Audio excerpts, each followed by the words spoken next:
The call came at 4:47 in the morning, not to a president, not to a general, not to anyone whose name history had been rehearsing for a moment like this.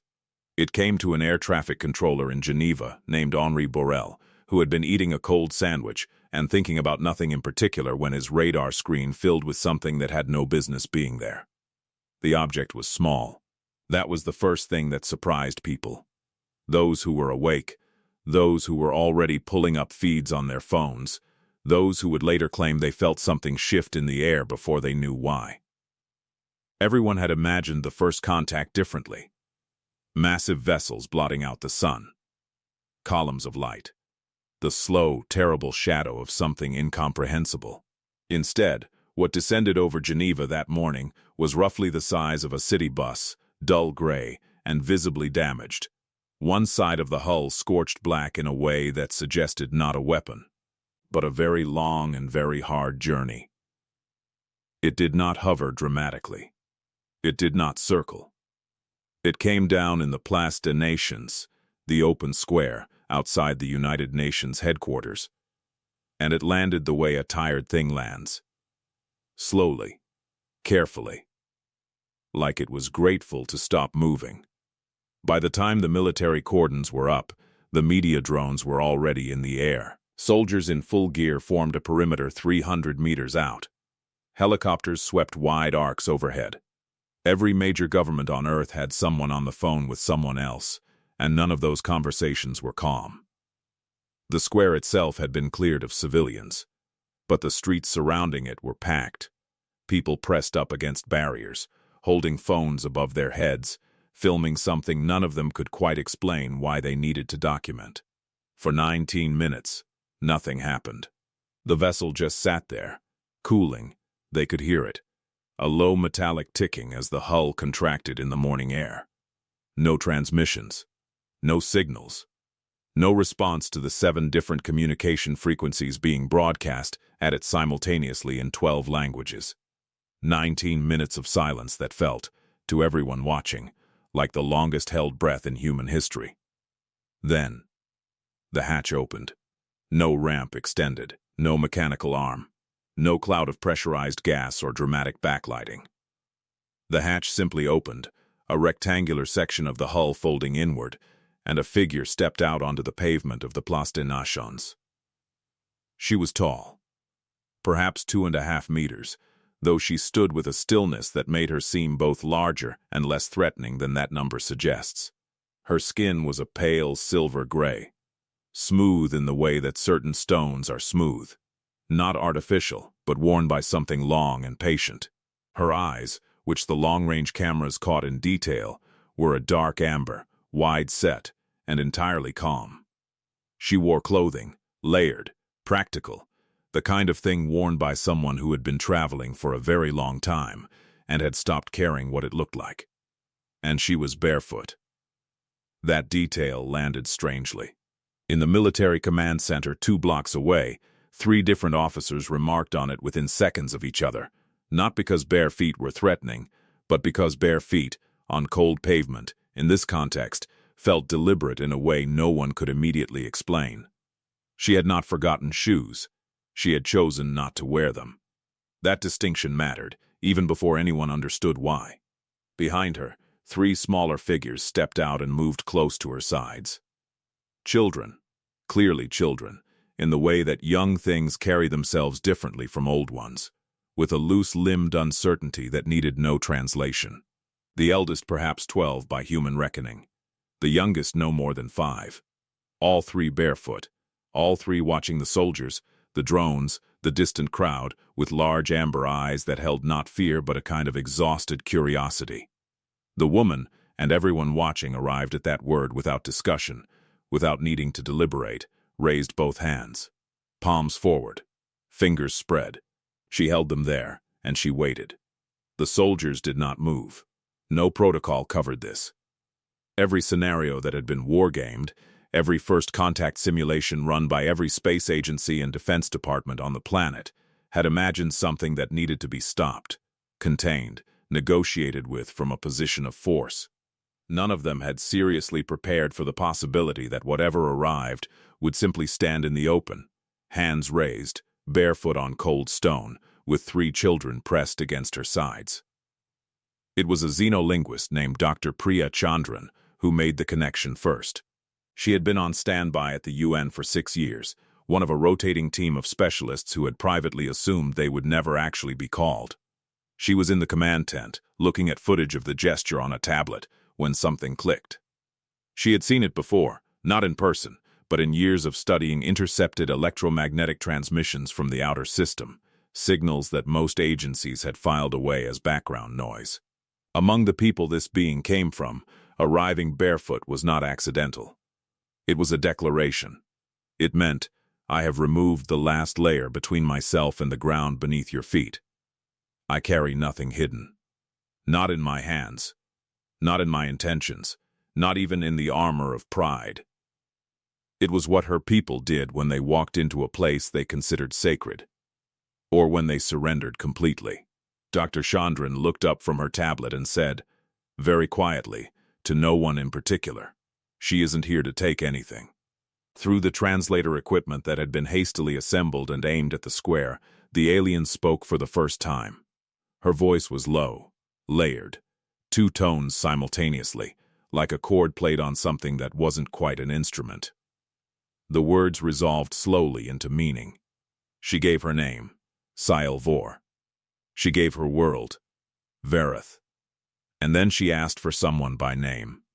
Not a head of state, not a military commander, not a scientist or a diplomat. She asked for a UN humanitarian aid coordinator named Dr. Name.HFY, a woman who had spent 20 years working in the most forgotten corners of human suffering, whose public addresses had been broadcast on open frequencies for years, whose voice, apparently, had traveled further than she had ever imagined. Sci-T said she had been listening for a long time. She said she had come a very long way. And then, she said 2 words more. Words the translator did not catch in time, words that were heard only by the soldiers closest to her, before she lowered her hands, drew her daughters close, and waited. By the time Dr. Name.HFY landed in Geneva 4 hours later, every government on Earth was demanding to know what those 2 words had been. No one who heard them would say. The room they were given was small and deliberately unremarkable, a mid-level conference room on the 4th floor of the UN building, the kind used for working lunches and budget reviews, not history. Someone had made that choice intentionally. Give it a grand setting, and it becomes theater. Keep it plain, and maybe, just maybe, it stays honest. Sci-T sat on one side of the table. Her 3 daughters sat beside her, the youngest pressed against her arm. The older 2 watching everything with the particular alertness of children who have learned that stillness is sometimes the safest form of participation. Across from them, Dr. Name.HFY, a UN legal observer, a translator technician, and 2 senior delegates who had insisted on being present and would later wish, privately, that they had not because what they witnessed was terrible, but because it made them feel something they had no professional category for. Before anyone spoke, Sci-T looked at the 2 cameras mounted in the upper corners of the room. She did not point at them. She simply looked, and then looked back at HFY. HFY understood. She looked at the delegates. The delegates looked at each other. One of them reached over and turned both cameras off. It was the first genuinely trusting thing any human official had done since the ship landed, and it cost them nothing. And it changed everything. Sci-T reached beneath the folds of her layered clothing and placed an object on the table. It was smaller than expected, roughly the size and shape of a human fist, made of something that was not quite crystal and not quite metal, catching the fluorescent light of the conference room in ways that seemed slightly inconsistent with physics. It did not glow. It did not hum. It sat on the table the way an old book sits, quietly, carrying weight that had nothing to do with mass. The translator technician later described the next several minutes as the most difficult of his professional life. Not because the language was complex, but because the meaning kept arriving before his equipment could confirm it, and he had to keep stopping himself from speaking too soon. Sci-T spoke. She spoke for a long time by her standards, which meant perhaps 6 minutes in total, in a voice that remained level throughout. What the translator rendered, piece by piece, was this: her civilization had not been destroyed. That was the first thing she needed them to understand. Virith had not been conquered, invaded, or collapsed through war or plague, or any of the catastrophes humanity had spent its history fearing. What had happened was quieter, and in its way, more deliberate. Their star was dying, not suddenly, but on the long, measurable timeline that stellar physics allows, a timeline her people had tracked for 400 years. They had known it was coming the way a person knows winter is coming. Early enough to prepare, long enough to grieve, and finally long enough to move past grief into something resembling purpose. The decision had been made collectively, across generations, over 2 centuries of the kind of argument and consensus building that only happens when a species knows it is running out of time and chooses to spend that time wisely. They would not go extinct quietly. They would disperse, scatter their people across the galaxy in small ships, each carrying what they knew, each choosing a world that showed signs of something worth contributing to. Not to colonize, not to influence or direct, to give, and then to live quietly among whoever would have them. Sail-Vor was the last ship to leave Verath. She had waited longest, because she was the one responsible for the archive. She touched the object on the table. Inside it, and the translator paused here, recalibrated, confirmed, was 4,000 years of accumulated Verath knowledge. Not curated. Not edited for palatability or political sensitivity. Everything. Medicine, physics, agriculture, materials science, energy systems, ecological restoration techniques developed over 3 centuries of repairing damage her people had done to their own world before they understood what they were doing. She had carried it across the distance between stars in a damaged ship with 3 daughters, and no guarantee anyone would open the door when she knocked.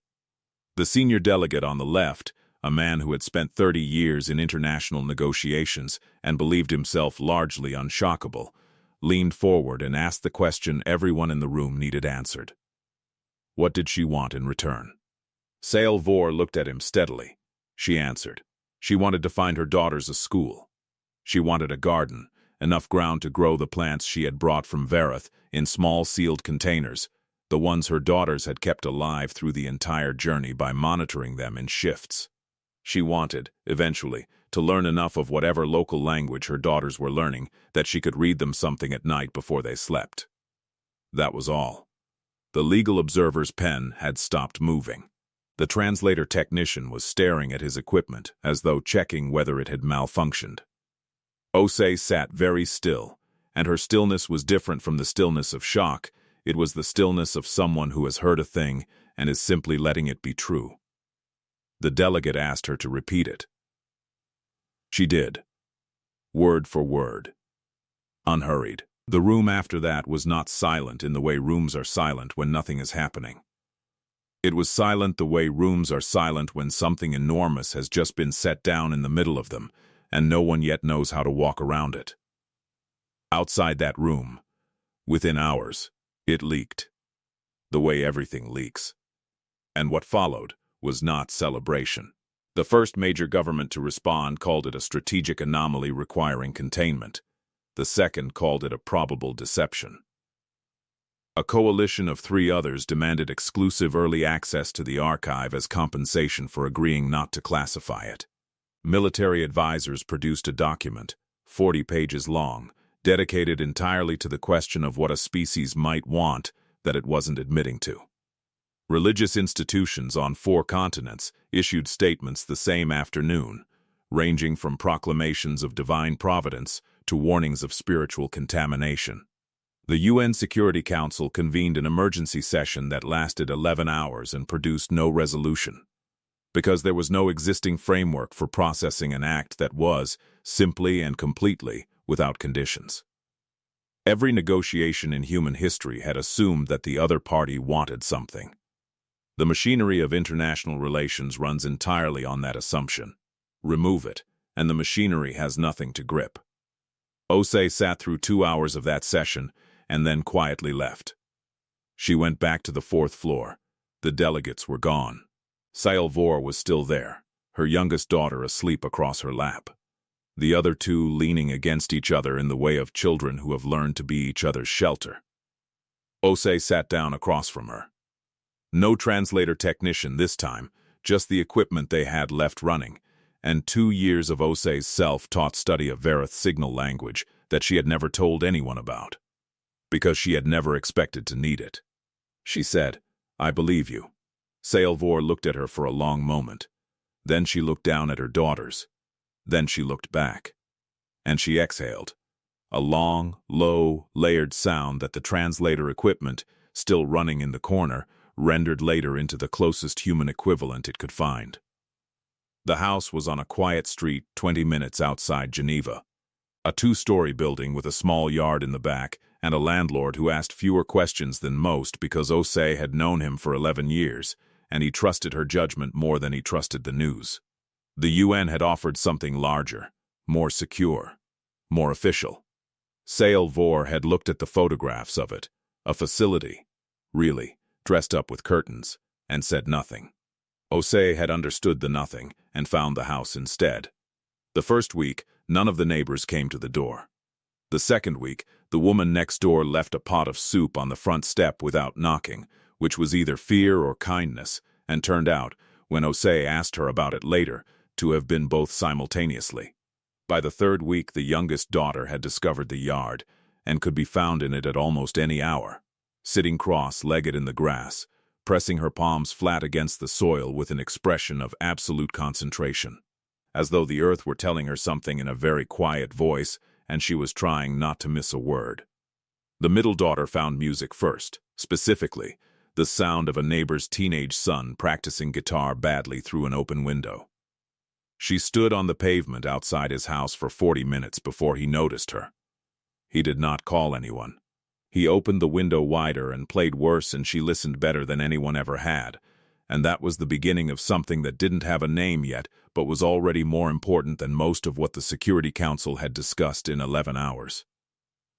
The eldest daughter said very little. She watched everything. She had her mother's stillness and her mother's patience, and she spent the first month reading, not Barefoot texts, but human ones, working through a stack of books S.Y.T had left on the kitchen table in what she hoped was a useful order. History first. Then science. Then, for reasons S.Y.T hadn't fully planned, a novel about a woman who plants a garden on land that doesn't belong to her. The eldest read that one twice and didn't explain why. Meanwhile, 3 floors below a government building in a city that shall remain nameless, a team of 12 scientists were doing something that had no precedent and no proper institutional name. They had been given access to the archive under conditions of maximum secrecy and minimum sleep, and what they were finding inside it was quietly dismantling several assumptions they had held since graduate school. The archive was not organized the way human knowledge is organized, by discipline, by field, by the neat separations academia draws between things that are, in practice, deeply entangled. Barefoot knowledge was structured more like a watershed, everything flowing into everything else. Medicine informing agriculture, informing materials science, informing energy. All of it annotated with the kind of marginal honesty that only comes from a civilization that has already made the catastrophic mistakes and documented them without flattering itself. What they found in the first layer alone, a treatment protocol for a class of cellular degradation that mapped almost precisely onto 3 forms of human cancer that had resisted every therapeutic approach tried in the last 40 years. Not a cure written for human biology, it required translation, adaptation, years of work still ahead, but a direction, clear and specific, pointing somewhere medicine had not yet looked. 2 of the 12 scientists had lost family members to one of those 3 cancers. Neither of them spoke much that day. They worked longer than anyone asked them to. There was also an agricultural system, not a single technique, but a whole interlocking approach to soil management and crop cycling that could, if implemented correctly, address the specific type of food insecurity affecting a belt of nations across 2 continents where conventional agricultural aid had been failing for 30 years. And an energy principle, theoretical still, requiring engineering that didn't exist yet, but theoretically sound, describing a path to stable fusion output that every major physics institution on Earth had been circling for decades without quite arriving. The scientists wrote their preliminary report in 48 hours. It was classified immediately. That decision was made by people who had not read it. On a Tuesday evening, 4 months after the ship had landed, S.Y.T came for dinner. S.Y.T had cooked, something from Barefoot ingredients combined with things she had found at the local market. A combination that shouldn't have worked and did. They ate at the kitchen table, the daughters in various stages of tiredness. The youngest already asleep against S.Y.T's arm before the meal was finished. S.Y.T told her about the classification. Not the details, she didn't have them, but the shape of it. The familiar shape of something being quietly placed behind a door that only certain people could open. S.Y.T was quiet for a moment. She looked at the window, where the last of the evening light was sitting on the glass. Then she said that on Barefoot, the debate over how to share knowledge freely had lasted almost 200 years. Whole generations had lived and died inside that argument. She said her people had a particular word for the fear of giving something away, not the fear of losing it, but the fear that once it was given, you would no longer be the one who had it. That the value was not in the knowledge itself, but in the exclusive possession of it. They had a word for it, because it had nearly destroyed them before they named it, and, in naming it, began to dissolve it. She looked at S.Y.T and said, "You are a young species. Young species fight over water before they remember they are mostly made of it." S.Y.T laughed, a short, involuntary sound, and then felt immediately guilty for laughing, and then noticed that S.Y.T's expression had shifted into something that took her a moment to recognize as amusement. The daughters enrolled in a local school in the 5th month. The school's director had been given no official guidance, which meant she defaulted to the only framework she had. These are children. Children need consistency. Here is a classroom. It was exactly the right instinct. The eldest sat in the back and learned faster than her teachers were comfortable with, in the way that made teachers either threatened or delighted, and their teacher was the second kind. The middle daughter started a lunchtime music group within 3 weeks that had no formal structure and consequently filled up faster than anything with a formal structure. The youngest was placed with children 2 years below her age because of her size, and within a month was the one the other children brought their problems to. Not because she always answered, but because she listened in a way that made people feel their problems had weight. It was the youngest daughter who came home one afternoon and reported that she had been asked, in class, to draw where she came from. She had drawn Barefoot, the 2 moons, the amber sky, the long, low buildings her mother had described to her, because she had been too small to remember them herself. A boy in her class had looked at her drawing and asked, very seriously, "Is it gone now?" She had said yes. He had reached over and held her hand. She had not let go for the rest of the lesson.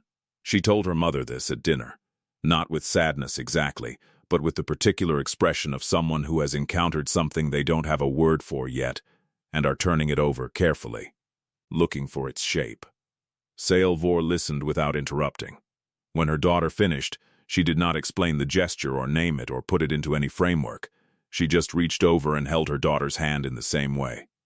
Some things don't need translation.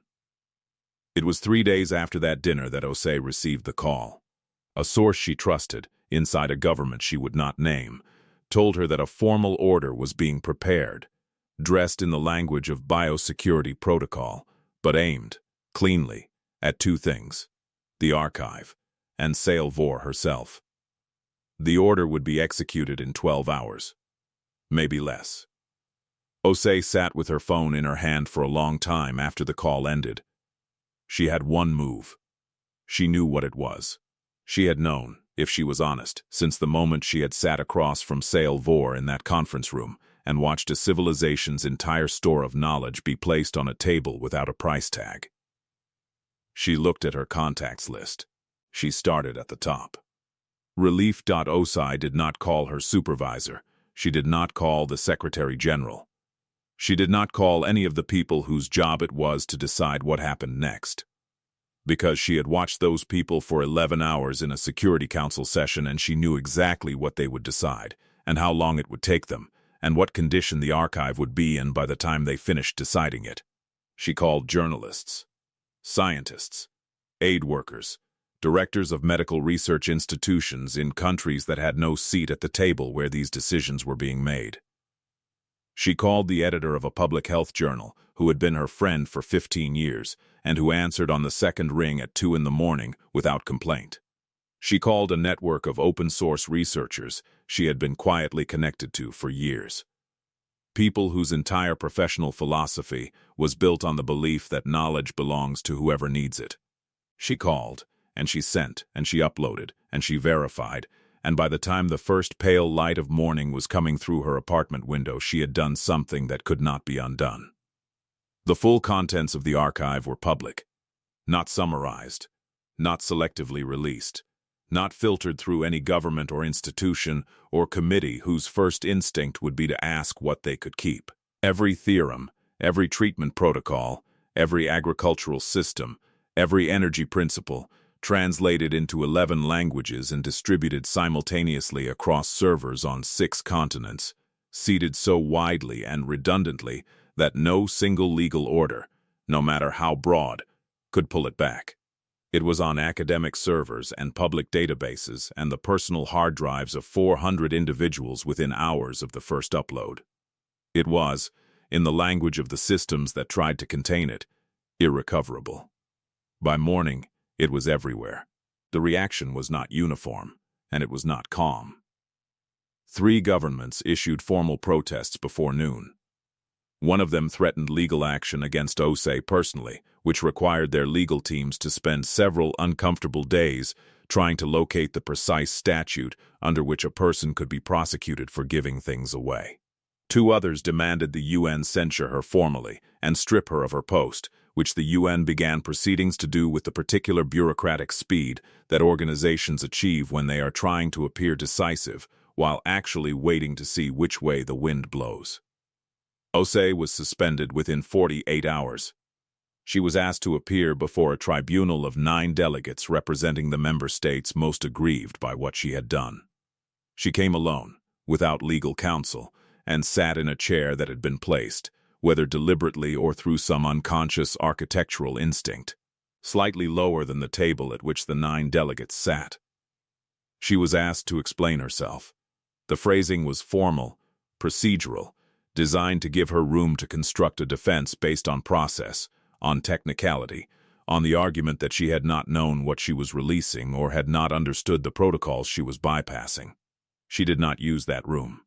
She said, she arrived with nothing, no army at her back, no leverage, no ask that any government on earth knew how to process because it had no price attached to it.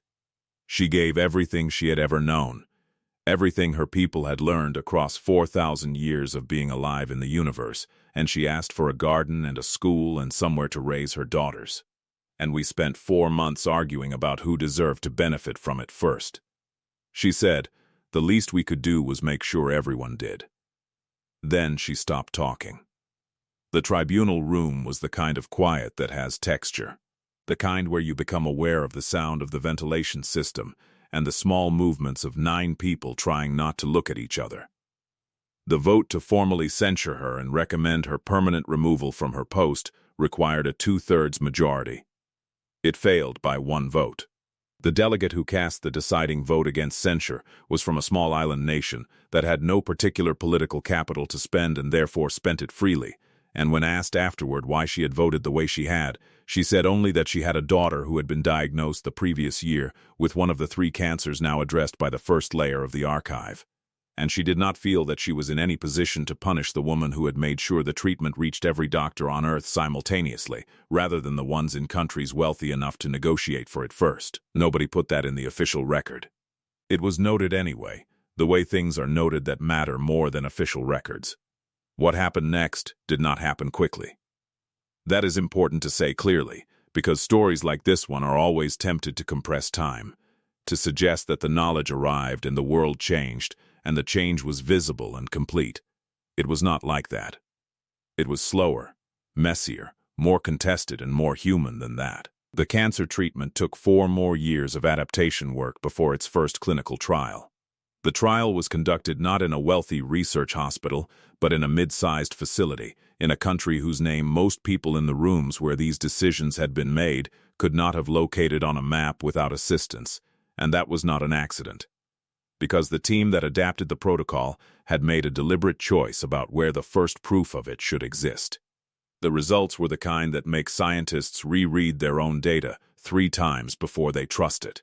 The agricultural system required a decade of implementation, which is how long things that actually work usually take when they are being woven into the specific conditions of specific soil, in specific climates, by specific communities who have their own knowledge that also needed to be listened to.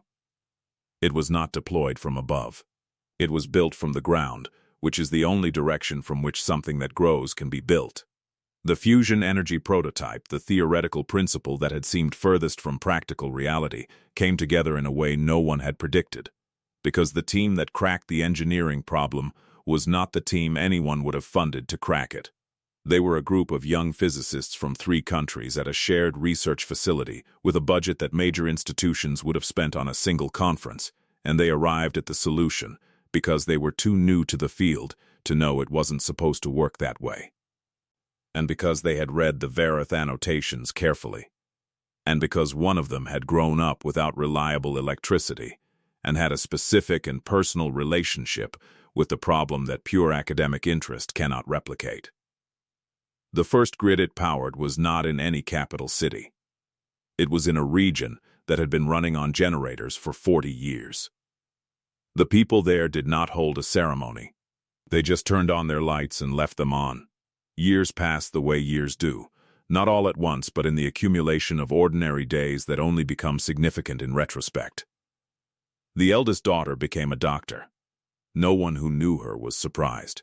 She worked in a field adjacent to the cancer research the archive had opened, and she brought to it both the precision her mother had given her and a quality of attention to her patients that her colleagues described, repeatedly and inadequately, as making people feel that their suffering was not incidental to the process of treating them, but the entire point of it. The middle daughter became a composer. Her work was described by critics using words that kept reaching for metaphors involving space and distance, and things heard across vast quiet, which she found both accurate and slightly funny. She performed at venues that ranged from concert halls to a school gymnasium in a small town where she had once listened to a teenager play guitar badly through an open window, and she treated both venues with the same preparation and the same attention, because her mother had taught her that the size of the audience changes nothing about the quality of the listening. The youngest daughter became a soil scientist. This surprised no one who had watched her in that first garden, pressing her palms into the earth with the concentration of someone receiving a message. Her particular area of focus was ecological restoration, the repair of land that human activity had damaged, and she approached it with a patience that her colleagues found extraordinary and that she found simply logical.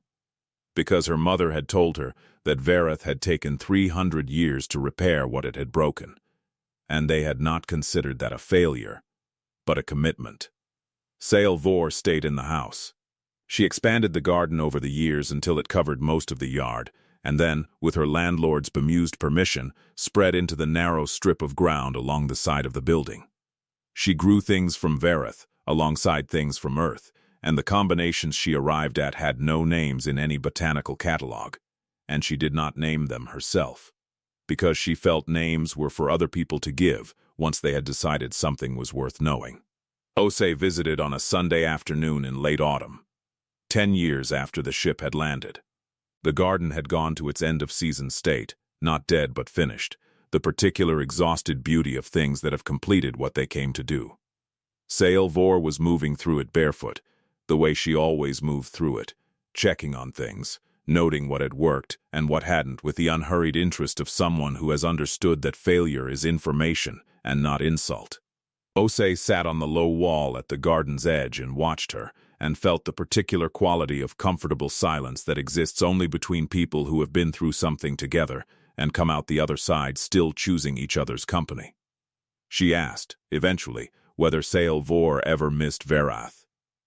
S.Y.T did not answer immediately.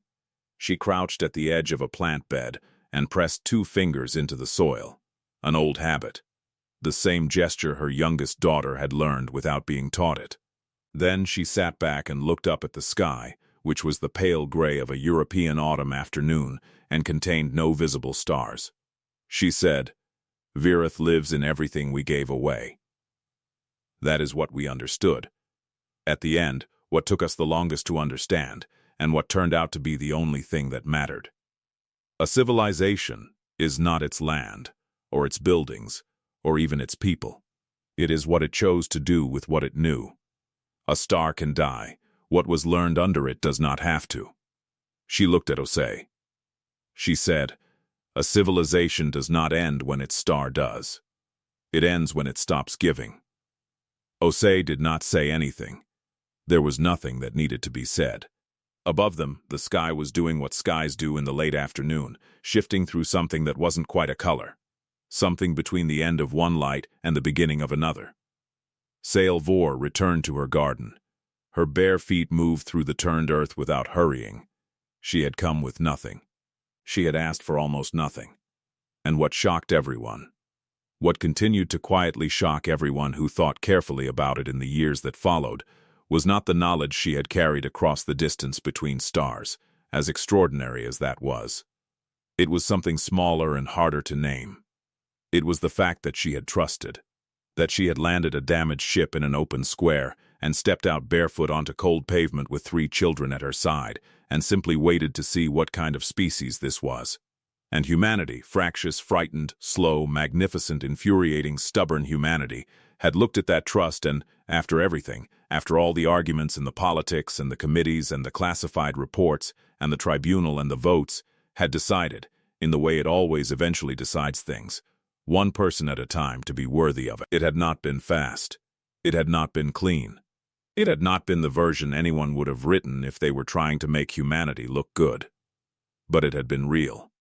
And in the end, that turned out to be enough.